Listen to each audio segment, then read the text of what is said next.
Taste Daily. Taste the Daily.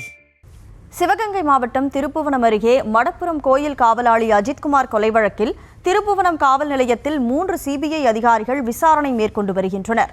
இது தொடர்பான விவரங்களோடு செய்தியாளர் மகேஷ் இணைப்பில் இருக்கிறார். மகேஷ், வணக்கம். அதிகாரிகள் எப்போ வந்தாங்க, எப்போருந்து விசாரணை மேற்கொண்டு வருகிறார்கள்? கூடுதல் விவரங்களை பதிவு செய்யலாம். கண்டிப்பாக கனிமொழி, திருப்போணம் மடப்புரம் பத்ரகாளியம்மன் கோவில் காவலாளியாக அஜித்குமார் கொலை வழக்கில் திருப்போணம் காவல் நிலையத்தில் 31வது நாளான இன்று 3 சிபிஐ அதிகாரிகள் விசாரணை மேற்கொண்டு வருகின்றனர். சிவகங்கை மாவட்டம் திருப்போணம் மடப்புரம் கோவிலில் காவலாளியாக பணியாற்றிய அஜித்குமார் திருப்போணம் நகை திருட்டு வழக்கில் விசாரணைக்காக அழைத்து செல்லப்பட்ட போது தனிப்படை போலீசாரால் தாக்கப்பட்டு உயிரிழந்தார். இந்த புகாரில் சென்னை கிளை மதுரை உயர்நீதிமன்றம் சிபிஐ விசாரணைக்கு உத்தரவிட்டது. இதையடுத்து ஜூலை 12ஆம் தேதி சிபிஐ வழக்கு பதிவு செய்து ஜூலை 14ஆம் தேதி விசாரணை தொடங்கப்பட்டது.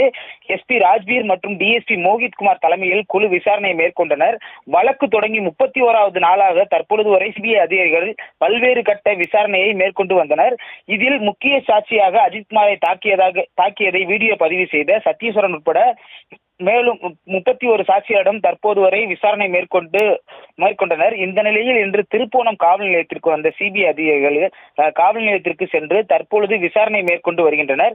பல்வேறு கட்ட விசாரணைகள் முடிவடைந்த நிலையில் 20ஆம் தேதி உயர்நீதிமன்றத்தில் சிபிஐ அதிகாரிகள் அறிக்கையை சமர்ப்பிக்க உள்ள நிலையில் மீண்டும் திருப்போணம் காவல் நிலையத்தில் சிபிஐ அதிகாரிகள் பல்வேறு கட்ட விசாரணையை மேற்கொண்டு வருகின்றனர். வேறு ஏதேனும் தகவல்கள் முழுமை பெறாத நிலையில் சிபிஐ அதிகாரிகள் காவல் நிலையத்தில் மீண்டும் விசாரணை செய்து வருகிறார்களா என்ற கேள்வியும் எழுந்துள்ளது. கனிமொழி,